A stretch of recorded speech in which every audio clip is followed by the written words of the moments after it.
আছে, চলুন বিষয়টি একটু ভেঙে বোঝানো যাক।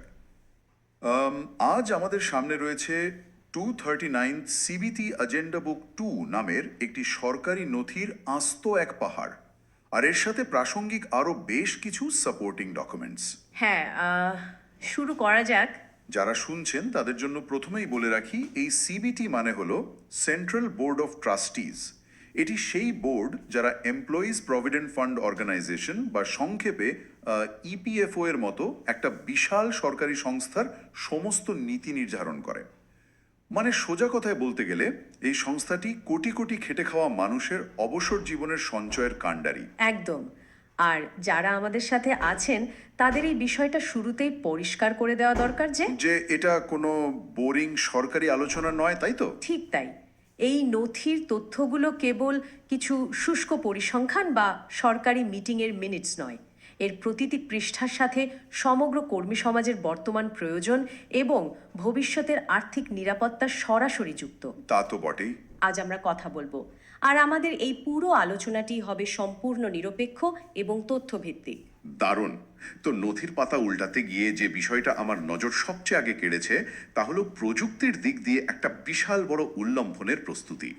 নথিতে বলা হচ্ছে সংস্থাটি তাদের পুরনো পোর্টাল থেকে বেরিয়ে এসে কোর ব্যাংকিংয়ের মতো সম্পূর্ণ আধুনিক একটি সিস্টেমে রূপান্তরিত হচ্ছে। এই নতুন সিস্টেমের নাম দেওয়া হয়েছে সাইটস 2.0, আর এই পুরো সিস্টেমটা তৈরি করছে সিড্যাক। যাদের এই বিষয়ে ধারণা নেই তাদের জন্য একটু বলে রাখি, সিড্যাক হলো সরকারের সেই প্রিমিয়ার টেকনোলজি প্রতিষ্ঠান যারা ভারতের প্রথম সুপার কম্পিউটার পরম তৈরি করেছিল। বুঝতেই পারছেন কত বড় স্কেলে কাজটা হচ্ছে। এখানে সবচেয়ে চমকপ্রদ বিষয়টি হলো এই সিস্টেম আপগ্রেডের পিছনের নিখুঁত প্রস্তুতি এবং টেস্টিং ফেজ। সরকারি পোর্টাল বলতেই মানুষের মনে একটা ধারণা থাকে যে সার্ভার ডাউন থাকবে বা পেজ লোড হতে চাইবে না। হ্যাঁ, ওই ঘুরতেই থাকে স্ক্রিনে। ঠিক, কিন্তু নথিতে স্পষ্ট উল্লেখ আছে যে ইউজার অ্যাকসেপ্টেন্স টেস্টিং বা সংক্ষেপে ইউএটির মাধ্যমে এই সিস্টেমটির ওপর ব্যাপক পরীক্ষা নিরীক্ষা চালানো হয়েছে। তার মানে লঞ্চ করার আগেই জোর কদমে কাজ হয়েছে। হ্যাঁ, শুধু তাই নয়, এই টেস্টিংয়ের সময় ডেভেলপাররা 700টিরও বেশি ত্রুটি বা ডিফেক্টস চিহ্নিত করেছেন এবং সিস্টেমটি লাইভ হওয়ার আগেই সেগুলোকে সফলভাবে সমাধান করা হয়েছে। এর মানে হলো সিস্টেমটিকে সাধারণ ব্যবহারকারীদের জন্য যতটা সম্ভব মসৃণ ও নির্ভুল করার একটা সিরিয়াস চেষ্টা এখানে রয়েছে। দাঁড়ান, একটু থামাই আপনাকে। আপনি বলছেন 700-এর বেশি ত্রুটি আগেই সারিয়ে ফেলা হয়েছে। শুনতে দারুণ লাগছে, কিন্তু কোটি কোটি মানুষ যখন একসাথে এই পোর্টালে লগ ইন করে নিজেদের ফান্ডের ব্যালেন্স দেখতে চাইবে বা ক্লেম করবে, তখন কি সিস্টেম টিকবে? মানে নথিতে কি এই লোড সামলানোর কথা কিছু বলা আছে? হ্যাঁ, এই লোড ম্যানেজমেন্টের বিষয়টা খুব গুরুত্ব দিয়ে দেখা হয়েছে। কারণ আমি একটা জায়গায় দেখলাম আগে পোর্টালটি খুলতে বা লঞ্চ হতে যেখানে 11 সেকেন্ডের মতো সময় লাগতো, অপটিমাইজেশনের পর নাকি এখন তা মাত্র 1 সেকেন্ডে নেমে এসেছে। ইন্টারনেট ব্যবহারকারীদের জন্য 11 সেকেন্ড থেকে 1 সেকেন্ডে নেমে আসাটা আক্ষরিক অর্থেই জাদুর মতো, কিন্তু বাস্তবে এটা কতটা সম্ভব? এই প্রশ্নটা আসা খুবই স্বাভাবিক। 11 সেকেন্ড থেকে 1 সেকেন্ডে নেমে আসার বিষয়টা আসলে ব্যাক এন্ডের আর্কিটেকচার পরিবর্তনের ফল। কোর ব্যাংকিং সিস্টেমের ডেটাবেসগুলো এমনভাবে সাজানো থাকে যাতে রিকোয়েস্ট যাওয়ার সাথে সাথেই রেসপন্স আসে। আচ্ছা। আর এই স্পিডটা খুব জরুরি, কারণ নথিতে পেমেন্ট গেটওয়ের ক্ষেত্রে একটা বড় সড়ো পরিবর্তনের প্রস্তাব দেওয়া হয়েছে। হ্যাঁ, ওই ইউপিআই পেমেন্টের ব্যাপারটা। একদম। এখন থেকে ক্লেম সেটেলমেন্ট বা ফান্ডের টাকা মেটানোর জন্য ইউপিআই পেমেন্ট সিস্টেম ব্যবহার করার কথা বলা হয়েছে।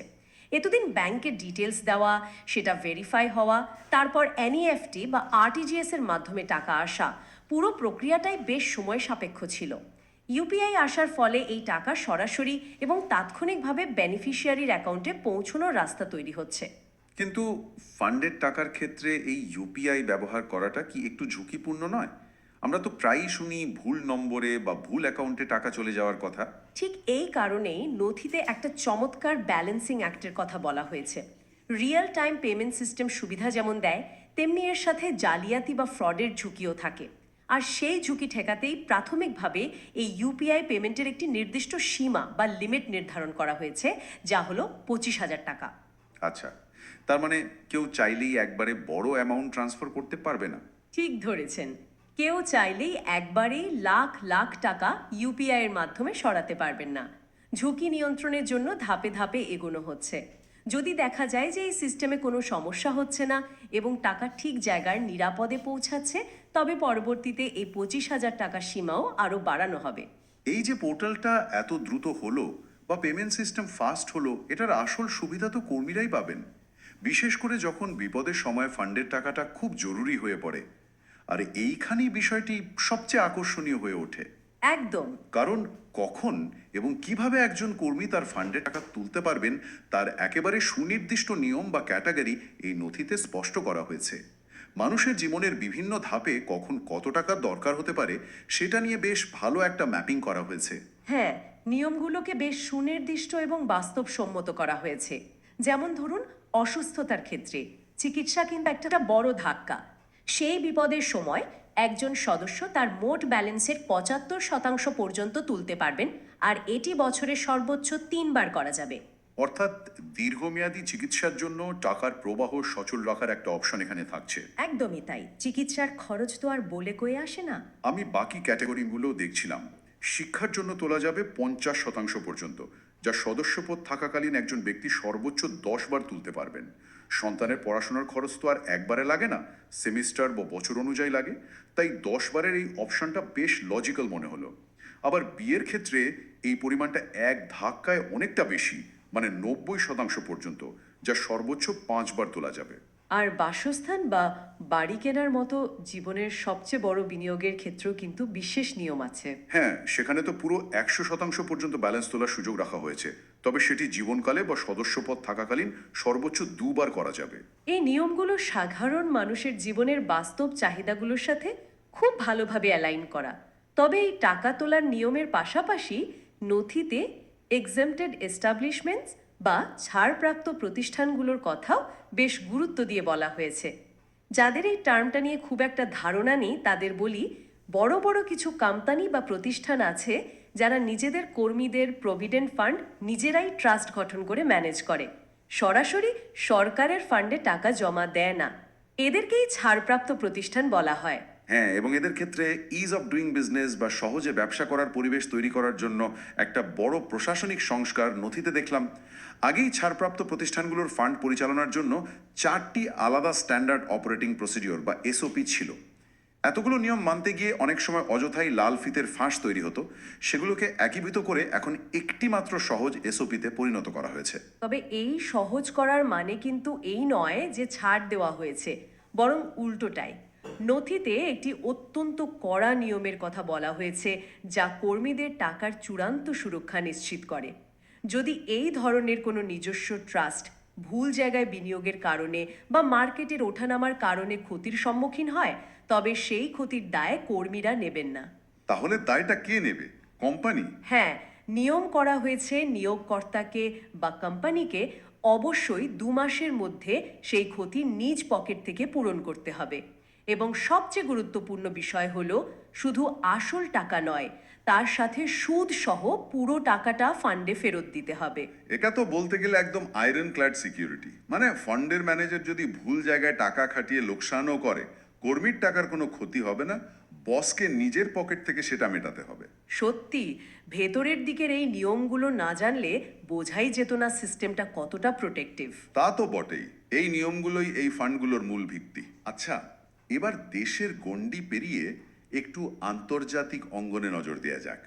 নথির বেশ কিছুটা অংশ জুড়ে আন্তর্জাতিক চুক্তির কথা রয়েছে। বিশেষ করে 2025 সালের জুলাই মাসে ভারত এবং যুক্তরাজ্যের মধ্যে একটি ডাবল কন্ট্রিবিউশন কনভেনশন বা সংক্ষেপে ডিসিসি স্বাক্ষরিত হওয়ার কথা বলা হয়েছে। এটা তো মনে হচ্ছে আইটি প্রফেশনালদের জন্য বিরাট একটা খবর। এই ডিসিসি ব্যাপারটা আসলে কিভাবে কাজ করে? আমরা যদি এটিকে বৃহত্তর প্রেক্ষাপটের সাথে যুক্ত করি, তাহলে এর গুরুত্ব আরও পরিষ্কার হবে। ধরুন, একজন ভারতীয় ইঞ্জিনিয়ার তার কোম্পানির প্রজেক্টের কাজে 2 বছরের জন্য লন্ডনে গেলেন। আগে যেটা হতো, তাকে ভারতের প্রভিডেন্ট ফান্ডেও টাকা জমা দিতে হতো, আবার যুক্তরাজ্যের সোশ্যাল সিকিউরিটিতেও ট্যাক্স দিতে হতো। অথচ তিনি কিন্তু যুক্তরাজ্যে স্থায়ীভাবে থাকছেন না, যে সেখানকার অবসরকালীন সুবিধা ভোগ করবেন। ঠিক তাই। এই দ্বৈত করের ফলে কর্মীর হাতে পাওয়া বেতন কমে যেত। এই ডিসিসি চুক্তির ফলে কর্মীদের আর 2 দেশের দ্বৈত সামাজিক নিরাপত্তা কর দিতে হবে না। মানে সোজা কথায়, বেতনের যে অংশটা আগে অযথাই ভিনদেশের ট্যাক্সে কাটা যেত, সেটা এখন সরাসরি কর্মীর পকেটে ঢুকবে, অথবা তার ভারতীয় ফান্ডেই জমা হবে। এটা তো কোম্পানিগুলোর জন্যও ভালো, কারণ তাদেরও কমপ্লায়েন্স খরচ কমবে। একদম ঠিক। আর সবচেয়ে আশাব্যঞ্জক বিষয় হলো এই সুবিধা শুধু আইটি প্রফেশনাল বা হোয়াইট কলার জবের মধ্যে সীমাবদ্ধ থাকছে না। নথিতে স্পষ্ট উল্লেখ আছে যে সংস্থাটি মধ্যপ্রাচ্যের দেশগুলোতে অর্থাৎ গালফ কান্ট্রিগুলোতে কাজ করা ব্লু কলা বা কায়িক শ্রমজীবী মানুষের জন্য এই ধরনের চুক্তি করার পরিকল্পনা করছে। এটা তো একটা বিশাল বড় উদ্যোগ। মধ্যপ্রাচ্যে লাখ লাখ ভারতীয় শ্রমিক কাজ করেন। তাদের জন্য যদি এই ধরনের দ্বৈত কর এড়ানোর চুক্তি করা যায় তবে সেটাই বিশাল সংখ্যক প্রবাসী শ্রমিকের আর্থিক সুরক্ষায় একটা যুগান্তকারী পরিবর্তন আনবে। প্রবাসী শ্রমিকদের প্রসঙ্গ যখন এলোই, তখন দেশের ভেতরের কর্মসংস্থান সৃষ্টির উদ্যোগ নিয়েও তো কথা বলতে হয়। নথিতে প্রধানমন্ত্রী বিকশিত ভারত রোজগার যোজনা বা সংক্ষেপে PMVBRY এর কথা খুব জোরালোভাবে উঠে এসেছে। আগামী 2026 সালের ফেব্রুয়ারিতে নাকি একটি বিশাল রোজগার মেলা হওয়ার কথা রয়েছে। এই যোজনার আসল উদ্দেশ্যটা কি? এই যোজনার ক্ষেত্রে নথিতে কর্মসংস্থানের একটি খুব গুরুত্বপূর্ণ কাঠামোগত লক্ষ্যের কথা বলা হয়েছে। শুধু চাকরি দিলেই হবে না, স্কিল গ্যাপ বা দক্ষতার ফারাক কমানোর উপর জোর দেওয়া হয়েছে। সাধারণত যেটা হয়, আমাদের বিভিন্ন ভোকেশনাল ট্রেনিং ইনস্টিটিউট বা আইটিআইগুলোতে যে ধরনের পুরনো যন্ত্রপাতির উপর প্রশিক্ষণ দেওয়া হয়, বাস্তব ইন্ডাস্ট্রিতে হয়তো তার চেয়ে অনেক আধুনিক প্রযুক্তি ব্যবহার হচ্ছে। যার ফলে ট্রেনিং শেষেও কর্মীরা সরাসরি কাজের উপযুক্ত থাকেন না। ঠিক তাই। এই সমস্যার সমাধানে হাব অ্যান্ড স্পোক মডেলে কর্মীদের দক্ষ করে তোলার কথা বলা হয়েছে। এই হাব অ্যান্ড স্পোক মডেলটা ঠিক কিভাবে কাজ করবে? ধরুন একটা বড় ম্যানুফ্যাকচারিং হাব বা ইন্ডাস্ট্রিয়াল ক্লাস্টার আছে, সেটা হলো হাব, আর তার আশেপাশের আইটিআই বা ট্রেনিং সেন্টারগুলো হলো স্পোক। ইন্ডাস্ট্রি অ্যাসোসিয়েশনগুলো সরাসরি জানাবে তাদের আগামী কয়েক বছরে ঠিক কী ধরনের দক্ষতা বা কোন কোন মেশিনের অপারেটর দরকার। তার মানে ডিমান্ড অনুযায়ী সাপ্লাই তৈরি করা। একদম। সেই সুনির্দিষ্ট চাহিদার ভিত্তিতেই আইটিআইগুলোতে কারিকুলাম তৈরি হবে এবং প্রশিক্ষণ দেয়া হবে। এর মূল লক্ষ্য হলো আইটিআই থেকে বের হওয়া মাত্রই যেন একজন কর্মী সরাসরি কারখানার ফ্লোরে কাজ শুরু করতে পারেন। এই সংযোগটা তৈরি হলেই 2026 সালের ফেব্রুয়ারির রোজগার মেলা সফল হবে বলে নথিতে আশা প্রকাশ করা হয়েছে। তাহলে এই সব কিছুর মানে কি দাঁড়াচ্ছে? একদিকে আমরা দেখছি টেকনোলজির আপগ্রেডেশন, আরেকদিকে ফান্ড তোলার করা কিন্তু ফ্লেক্সিবল নিয়ম, আন্তর্জাতিক চুক্তি এবং সবশেষে বিশাল পরিসরে কর্মসংস্থান তৈরি করা। কিন্তু আমার মাথায় যে প্রশ্নটা ঘুরছে তা হলো, এত সব কাজ, এত বড় একটা ব্যবস্থাপনা চালানোর জন্য এই বিশাল সরকারি সংস্থা কর্মী নিয়োগ করে কিভাবে? এতগুলো দপ্তরের জন্য পরীক্ষা নেওয়া, ইন্টারভিউ করা, এটা তো একটা দুঃস্বপ্নের মতো মনে হচ্ছে। এবং বাস্তবেও সেটা বেশ চ্যালেঞ্জিং।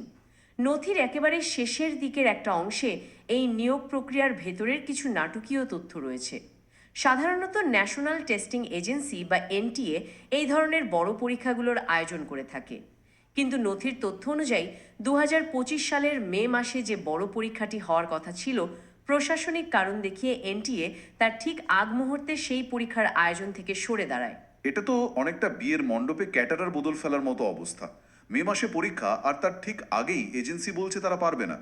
এত লাখ লাখ পরীক্ষার্থীর ভবিষ্যৎ তো আটকে যায় এতে। তখন সামাল দেওয়া হলো কিভাবে? বাধ্য হয়েই সংস্থাটিকে অত্যন্ত দ্রুততার সাথে institute of banking personal selection বা আইবিপিএস এর সাথে নতুন করে চুক্তি করতে হয়েছে।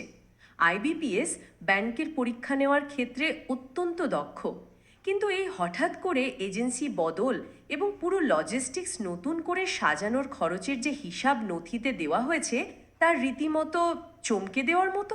হ্যাঁ, খরচের ব্রেকডাউনটা আমি দেখছিলাম। প্রিলিমিনারি বা প্রাথমিক পরীক্ষার জন্য অ্যাপ্লিকেশন প্রসেসিং এবং বায়োমেট্রিক স্ক্যানিং মিলিয়ে জনপ্রতি খরচ ধরা হয়েছে 475 টাকা। আর যদি পরীক্ষার্থীর সংখ্যা 5 লাখের বেশি হয়, তবে স্কেল অফ ইকোনমির কারণে সেটা কিছুটা কমে 450 টাকা হবে। কিন্তু প্রিলিমিনারি তো কেবল প্রথম ধাপ। হ্যাঁ, মেইন পরীক্ষার খরচটা আরও অনেক বেশি। মেন বা চূড়ান্ত পরীক্ষার ক্ষেত্রে নিরাপত্তার কড়াকড়ির যে তালিকা দেওয়া আছে, সেটা দেখলে তো মনে হয় কোনো হাই সিকিউরিটি জোনের বর্ণনা পড়ছি। একদমই তাই।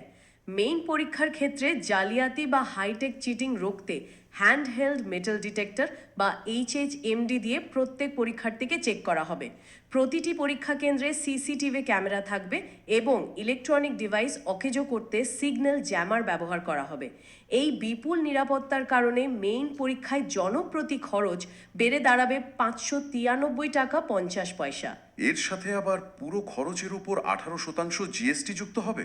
আর আইবিপিএস তাদের প্রফেশনাল ফি বা সার্ভিস চার্জ হিসেবে প্রতি পরীক্ষার জন্য 2 লাখ টাকা নেবে। এই সব কিছু যোগ করলে যে অঙ্কটা দাঁড়ায় সেটা তো বিশাল। ঠিক বলেছেন। নথির হিসাব অনুযায়ী এই সমস্ত নিরাপত্তা ব্যবস্থা, বায়োমেট্রিক এবং প্রসেসিং ফি মিলিয়ে বার্ষিক নিয়োগ প্রক্রিয়ার জন্য সম্ভাব্য খরচ ধরা হয়েছে প্রায় 42 কোটি টাকা। এত বড় একটা লজিস্টিক্যাল আয়োজন, 5 লাখের ওপর পরীক্ষার্থী এবং এত টাকার বাজেট, সব মিলিয়ে এটা একটা আস্ত মেগা প্রজেক্ট। এত বিপুল আয়োজনের মধ্যে আবার প্রশাসনিক কাঠামোর কিছু সূক্ষ্ম দিকও নজর কাড়ে, যা নথিতে খুব স্পষ্টভাবে উল্লেখ করা আছে। যেমন ধরুন, জম্মু ও কাশ্মীরের অফিসারদের আত্মীকরণ বা অ্যাবজর্পশনের বিষয়টা। হ্যাঁ, সেখানে খুব স্পষ্টভাবে বলা আছে যে 18 মে 2022 তারিখের চিঠির নির্দেশনায় এই ক্ষেত্রে চূড়ান্ত বলে গণ্য হবে। অর্থাৎ পে স্কেল বা জ্যেষ্ঠতা নির্ধারণের ক্ষেত্রে পরবর্তীতে কোনো পরিবর্তন বা আপিল আর গ্রহণযোগ্য হবে না। এই ব্যাপারটা এত কড়াকড়ি কেন? যখন দুটি আলাদা প্রশাসনিক কাঠামো একীভূত হয়, তখন কর্মকর্তাদের জ্যেষ্ঠতা বা সিনিয়রিটি নিয়ে অনেক আইনি জটিলতা তৈরি হয়, যা বছরের পর বছর কোর্টে ঝুলে থাকে। এই কড়াকড়িটা মূলত প্রশাসনের ভেতরের শৃঙ্খলা বজায় রাখার জন্য এবং ভবিষ্যতে অহেতুক আইনি মামলা এড়ানোর জন্যই করা হয়েছে বলে মনে হয়। বুঝতে পেরেছি। তো আজকের আলোচনা প্রায় শেষের দিকে। স্থির বা এই তথ্যের প্রাসঙ্গিকতা আসলে কোথায়? প্রাসঙ্গিকতা হলো স্বচ্ছতা এবং ক্ষমতায়ন। এই যে কাঠামোগত পরিবর্তনগুলোর কথা আমরা জানলাম, পুরনো এবং ধীরগতির পোর্টাল থেকে 1 সেকেন্ডে লোড হওয়া কোর ব্যাংকিং সিস্টেমে যাওয়া, জালিয়াতি রুখে ইউপিআই এর মাধ্যমে দ্রুত টাকা পাওয়ার ব্যবস্থা করা, কিংবা আন্তর্জাতিক চুক্তির মাধ্যমে কর্মীদের ট্যাক্সের টাকা বাঁচানো, এই সব কিছুর চূড়ান্ত লক্ষ্য একটাই। তাহলে কর্মীর টাকার সুরক্ষা। একদম। সাধারণ কর্মীদের কষ্টার্জিত সঞ্চয়ের ব্যবস্থাপনা এবং নিরাপত্তা আগের চেয়ে অনেক বেশি স্বচ্ছ এবং দ্রুততর করা।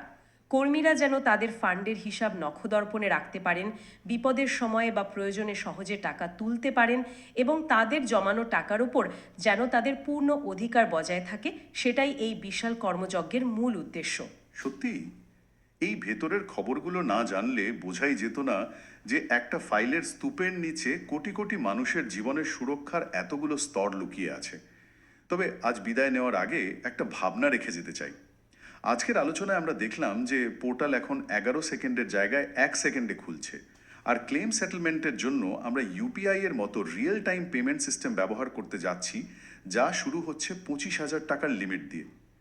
এই সব কিছুর পর একবার ভাবা যেতে পারে, আমরা কি খুব দ্রুত এমন এক ভবিষ্যতের দিকে এগোচ্ছি যেখানে প্রভিডেন্ট ফান্ড বা অবসর ভাতার এই বিশাল ও জটিল প্রক্রিয়াটি ফোন থেকে স্ক্যান করে মুদি দোকানে পেমেন্ট করার মতোই সহজ ও তাৎক্ষণিক হয়ে যাবে? এটা সত্যিই একটা বড় প্রশ্ন। আর যদি সত্যিই তা হয়, তবে ফান্ডের এই ইনস্ট্যান্ট অ্যাক্সেস বা তাৎক্ষণিক প্রাপ্তির সুবিধা কি ভবিষ্যৎ সঞ্চয়ের মানসিকতাকে পুরোপুরি বদলে দেবে না? মানুষ কি তখন 25-30 বছর পরের অবসর জীবনের কথা ভেবে টাকা জমিয়ে রাখার সেই চিরাচরিত ধৈর্যটা ধরে রাখতে পারবে, নাকি হাতের কাছে এক ক্লিকে টাকা পাওয়ার সুবিধা পেয়ে দ্রুত সঞ্চয় ভেঙে ফেলার প্রবণতা বাড়বে? প্রযুক্তির এই চরম উৎকর্ষ কি আর্থিক শৃঙ্খলার জন্য আশীর্বাদ হবে, নাকি এক নতুন চ্যালেঞ্জের জন্ম দেবে? এই নতুন দৃষ্টিভঙ্গিটি নিয়ে চিন্তাভাবনা চলতেই থাকুক। আজকের এই গভীর বিশ্লেষণ বা ডিপ ড্রাইভ আমরা এখানেই শেষ করছি। নতুন কোনো বিষয় এবং নতুন কোনো সোর্স মেটেরিয়াল নিয়ে আবারও কথা হবে।